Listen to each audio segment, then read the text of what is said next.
cette église, comme je l'ai dit et j'avais lu sa lettre, c'était M. Bolomei.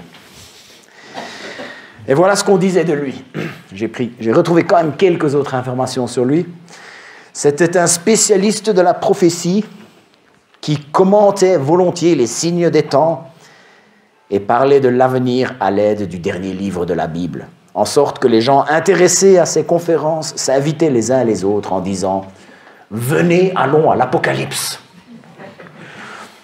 Après son mandat ici, il a écrit un livre en 1942. Voilà le titre de son livre. « Quand et comment s'établira le nouvel ordre selon les Saintes Écritures ?» avec un schéma dépliant en couleur des 7 dispensations. Je ne sais pas si j'aurais été d'accord avec tout ce que ce frère aurait dit, mais j'aurais vraiment été heureux de le rencontrer et de pouvoir parler avec lui. J'ai trouvé des exemplaires de ce livre chez des antiquaires en Suisse. Ils sont en ligne, mais les frais de port étaient très chers. Donc, la prochaine fois que j'irai en Suisse, on va essayer d'en trouver un. Mais en 1946, juste après la guerre, il est revenu nous rendre visite, il y a 78 ans. Et il nous a fait cadeau de cette Bible que nous voyons chaque dimanche, là, sur le petit stand.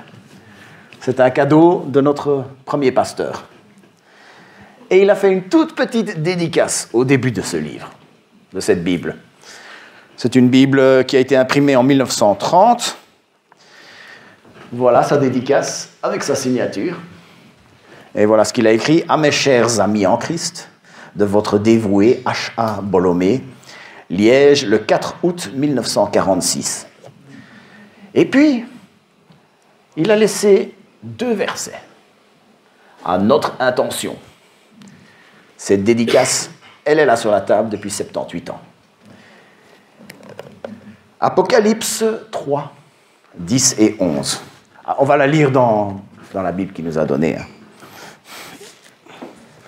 On va quand même faire attention quand même. Le livre va bientôt avoir 100 ans. Apocalypse 3, les versets 10 et 11. Parce que tu as regardé ma parole avec patience, je te garderai moi aussi à l'heure de l'épreuve qui va venir sur le monde entier pour éprouver les habitants de la terre. Je viens bientôt, tiens ferme ce que tu as, afin que personne ne prenne ta couronne. Et par le plus grand des hasards, j'y crois pas un instant, ces 2 versets tombent pile dans le passage que j'avais prévu de prêcher ce dimanche. C'est quand j'ai vu ça que j'ai décidé de parler de l'historique de l'Église ce matin. Mais je ne fais que de poursuivre ma série sur les 7 lettres aux 7 églises de l'Asie mineure dans les Apocalypse 2 et Apocalypse 3. Et comme par hasard, je crois que c'est le Seigneur qui a voulu, ces 2 versets tombent aujourd'hui. Alors je crois que le Seigneur a quelque chose de bien particulier à nous dire aujourd'hui.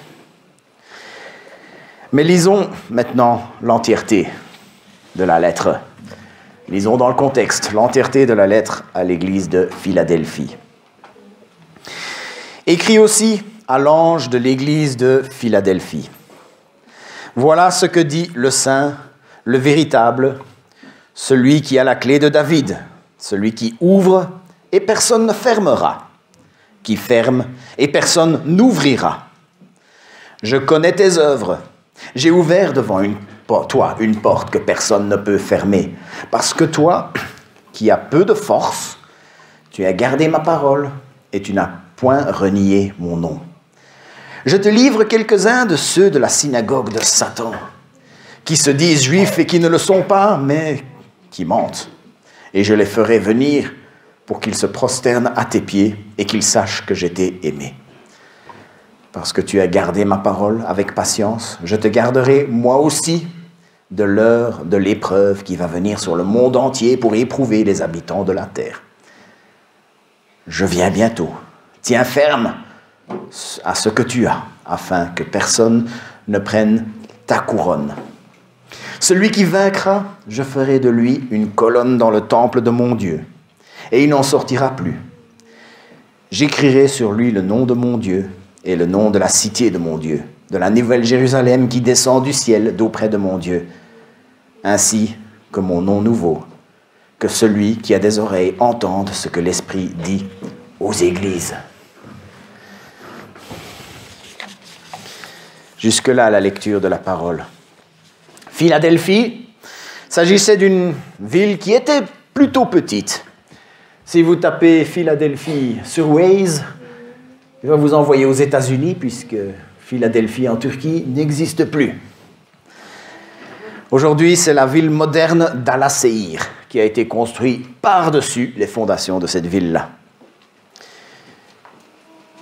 Mais qu'est-ce que nous apprenons sur Christ, déjà, dans ces premiers versets?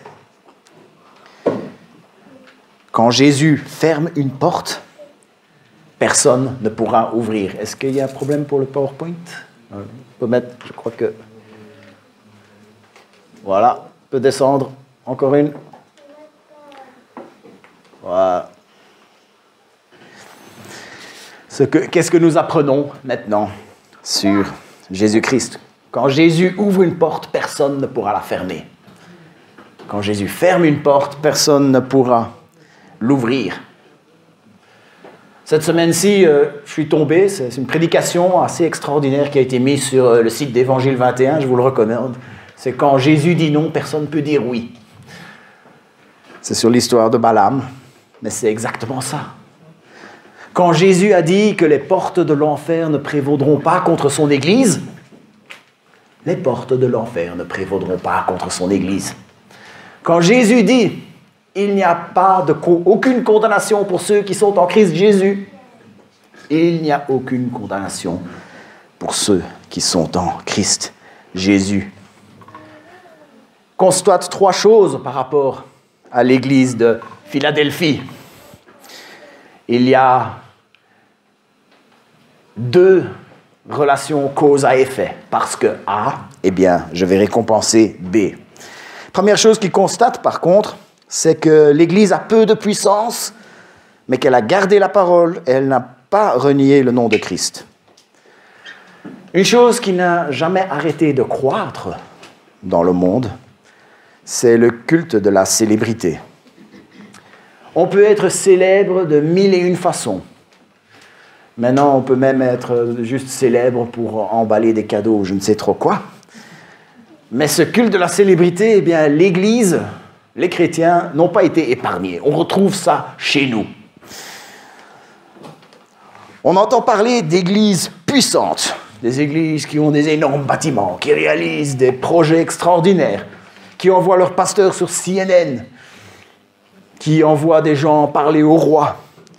Les présidents viennent les consulter, ces églises-là. Et quand on n'a pas toutes ces choses-là, parfois on peut se sentir en tant qu'église un peu diminué. Je loue le Seigneur pour cette église il y a des églises qui, tout en restant fidèles à la parole, ont pu devenir puissants par la grâce de Dieu. Mais regardons un peu l'économie de Christ quand il parle à l'église de Philadelphie. Quand il dit cette phrase, « Tu as peu de puissance », ce n'est pas un reproche. C'est justement une des raisons que Christ met une porte ouverte devant lui. Dieu n'exige pas de notre part que nous soyons puissants. Il se peut qu'il permette à l'un ou l'autre de ses enfants de devenir puissants, mais ce n'est pas quelque chose qui est garanti. Un manque de puissance n'est pas forcément un signe qu'on est loin de Dieu. D'ailleurs, parfois le contraire est vrai aussi. Il y a des églises qui renient le nom de Christ, des églises qui s'éloignent de la parole et qui pourtant réussissent à devenir puissants d'une certaine manière, en tout cas aux yeux du monde. Mais il n'y aura pas de porte ouverte que personne ne pourra refermer pour eux. Les priorités sont claires ici. Avant tout, garder la parole sans renier le nom de Christ. Et après, peut-être, devenir puissant. Il revient brièvement, prochaine dia, sur cette idée de la synagogue de Satan. J'ai beaucoup parlé de cette synagogue de Satan quand j'ai parlé de l'église de Smyrne. Si vous voulez un petit peu plus, vous pouvez revisionner cette prédication-là ou me demander les notes. Mais pour aujourd'hui, un simple résumé suffira. La synagogue de Satan était probablement une communauté juive qui reniait Christ et qui était donc devenue aussi satanique que le paganisme, et il causait des problèmes aux vrais chrétiens. Et la première relation cause à effet, c'est que Jésus allait faire en sorte que ces détracteurs-là allaient devoir se rendre compte que suivre Jésus était la bonne chose.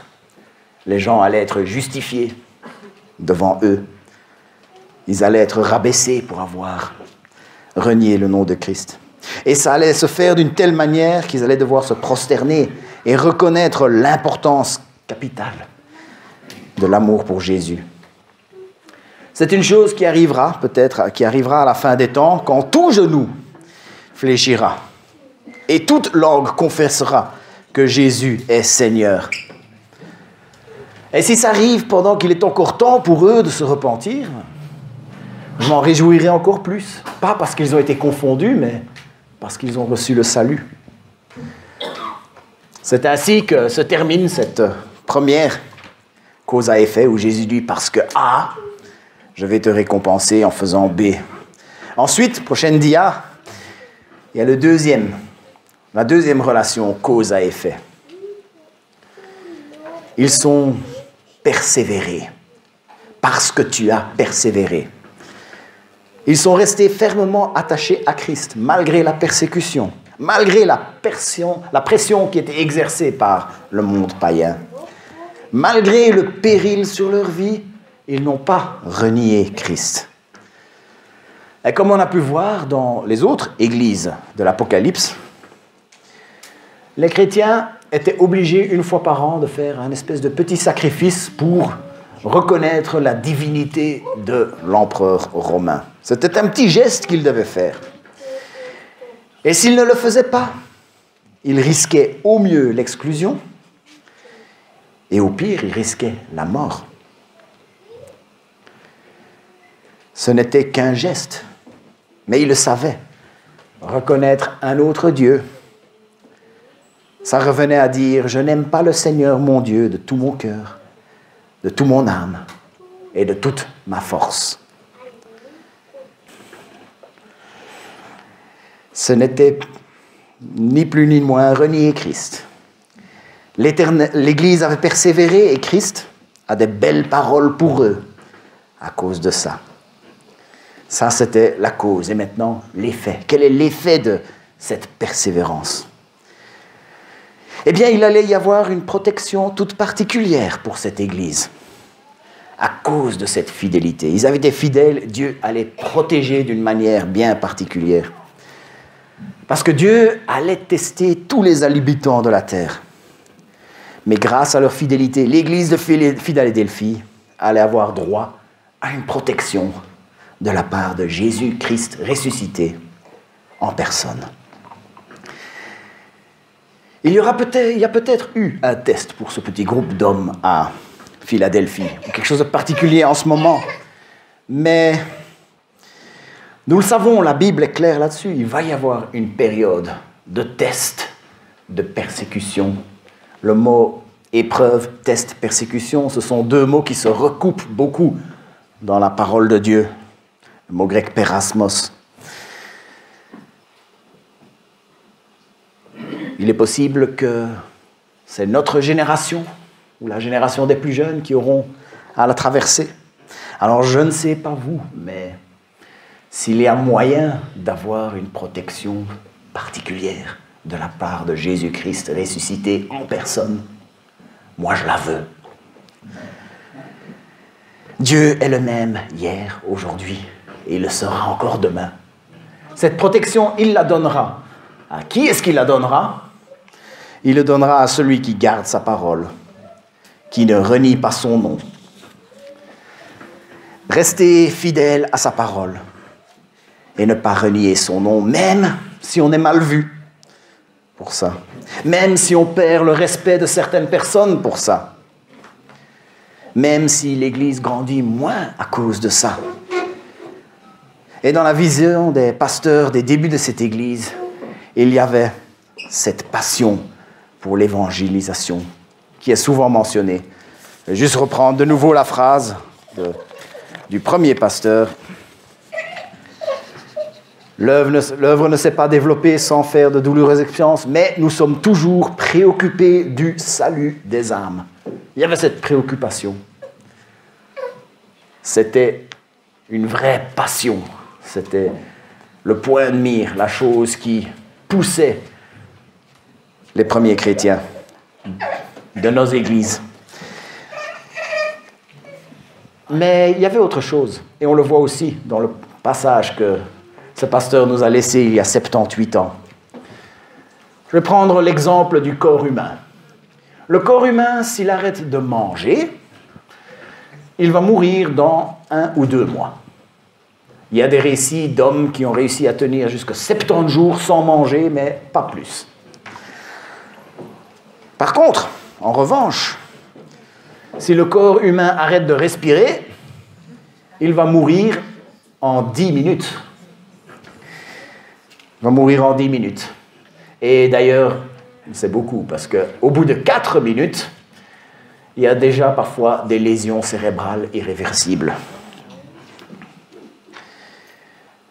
Une église qui ne proclame pas l'évangile, qui n'a pas la préoccupation du salut des âmes, c'est comme un corps humain qui ne mange pas. Il peut mourir en une génération. Peut-être que par la grâce de Dieu, il survivra. Peut-être qu'il continuera, mais de manière très superficielle et sans réellement être fidèle à Dieu. Mais il y a quelque chose duquel on peut encore moins se passer que cela. Le verset que notre fondateur nous a laissé il y a 78 ans met l'accent sur cette chose dont on peut encore moins se passer. C'est comme l'air que nous respirons. C'est celui de garder l'ordre de Christ, de persévérer. Cette persévérance dont il parle au verset 10 se rapporte à ce dont il parle au verset 8, où il parle de garder sa parole sans renier le nom de Christ. Garder sa parole sans renier le nom de Christ. Et si nous faisons ça jusqu'au bout, si nous nous aidons les uns les autres à faire cela, garder la parole sans renier le nom de Christ, il y a cette belle promesse. Dieu va nous donner cette protection. Il va nous garder dans les tribulations. Il va nous garder dans les douloureuses expériences.